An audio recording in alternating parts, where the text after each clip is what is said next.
Good morning, students. This is Mrs. Moss, and we're working from the Module 4 math book.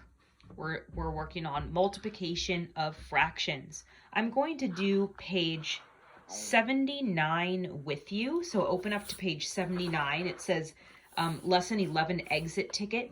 This is a review. We are reviewing how to draw tape diagrams and how to multiply fractions. So I know this is very tiny because I'm going to show you a problem just like it first. And we'll do this when you can just watch me. You don't need to write this down. So put your pencil down and watch me remind you how to solve this problem using a tape diagram. And I'm also going to show you another way without the tape diagram. So here we go. Remember, the word of means multiply. So this is the same way, same problem, 2/3 times 6.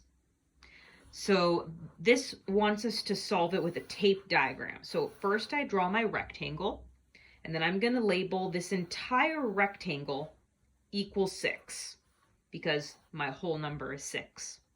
Now I'm going to split the rectangle into the denominators. There's 3, so that means I need 2 lines so that there's 3 parts. Now I'm going to shade the numerator, which is a 2. So I'm going to shade 2 of the 3 parts. So we are trying to find how much this is. You may even be able to do this problem in your head. Do you know what the answer would be? So now let's solve it. So now I'm going to solve it mathematically. I can put a 1 underneath the 6 because 6 divided by 1 is still 6. With multiplication of fractions, we can multiply straight across without changing the common denominator. 2 times 6 is 12. 3 times 1 is 3.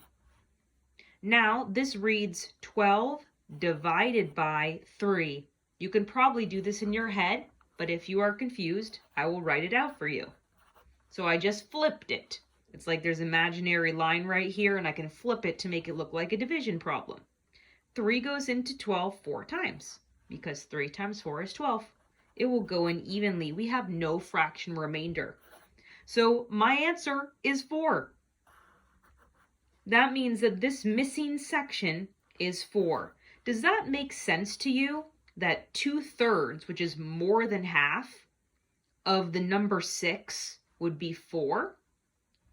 I think it does. That sounds correct to me. I'll show you one other way that you can check it to make sure that the answer really was 4.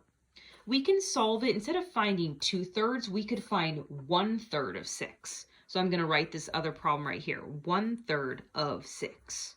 Remember, the of means multiply, so I'm going to rewrite it with multiplication, and I'm going to put the 1 on the bottom, because 6 divided by 1 is still 6.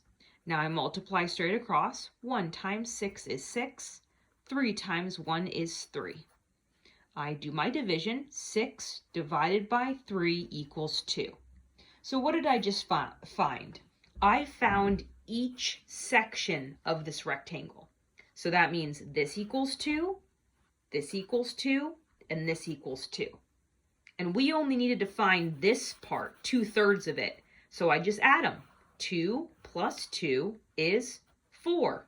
We got it correct. We got 4 2 different ways. So 2/3 of 6 equals 4. I am done. Okay, now pick up your pencil, and I want you to solve this problem. Let me zoom in, all by yourself. It says use a tape diagram to solve 2/3 of 5. Okay, so I will leave my screen so that you can see it. Pause the video so that you can use this to help you solve this problem, and then unpause it when you're ready to check your answer with me. Okay, go ahead, pause the video. Okay, if you have unpaused the video, it means you're ready to check. Here we go. Let me zoom in. 2/3 of 5 is the same thing as 2/3 times 5.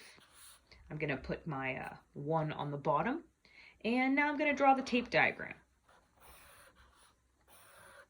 So this entire rectangle is equal to 5.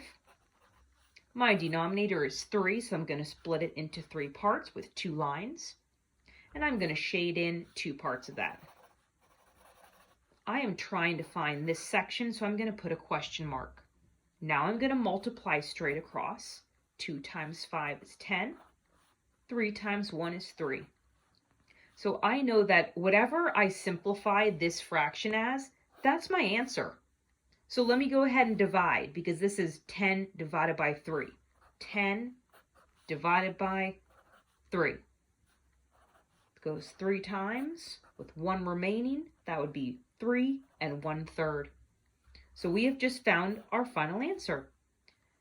3 1/3 is 2/3 of 5. If you don't believe me, I will show you. Oops, I just wrote 1/2, 1/3. I'll show you the other way that we can check our answer. So instead of finding 2/3, let's find 1/3. So we can find just one piece.